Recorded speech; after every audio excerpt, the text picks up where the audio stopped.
வேண்டாம்க்கா, அப்பா கிட்ட சொல்ல வேண்டாம்க்கா. இல்ல வினிஷா, எங்களுக்கு வேற வழி தெரியல. உங்க அப்பாவோட பெர்மிஷன் இருந்தா மட்டும்தான் எங்களால சர்ஜரி பண்ண முடியும். சொல்றது புரிஞ்சுக்கோ வினிஷா. இவன் இப்படியே விட்டுருங்கக்கா. நான் எங்கேயாச்சும் ஓடி போயிடுறேன். குழந்தை பிறந்தா நான் எப்படியாவது வளர்த்துக்கிறேன். இங்க பாருமா, உன்னால இந்த வயசுல ஒரு குழந்தைய பாத்துக்க முடியாது. அப்படி பாத்துக்க முடியாத சிச்சுவேஷன்ல பெத்துக்கிறதுல எந்த நியாயமும் இல்லைல்ல. எதுவுமே சரியில்லாத ஒரு சூழ்நிலையில வளர்ந்து வர ஒரு குழந்தை ரொம்ப கஷ்டப்படும். அதோட பெயின் எனக்கு தெரியும்.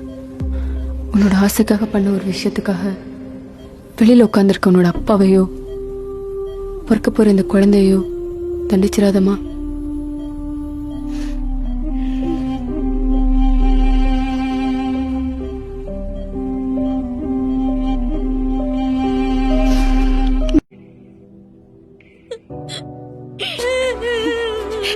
இது என்ன விட இங்க வேற யாருக்கும் புரியாது சாரா.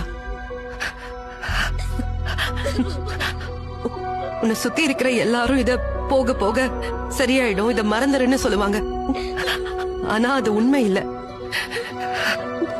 You have to learn to live with this.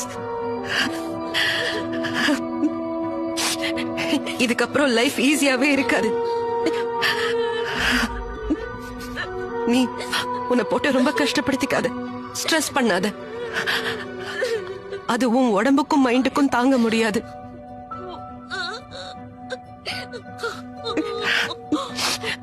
And உங்க அப்பா அம்மா கிட்ட பேசாம விலகி இருக்கலாம்னு நினைக்காத.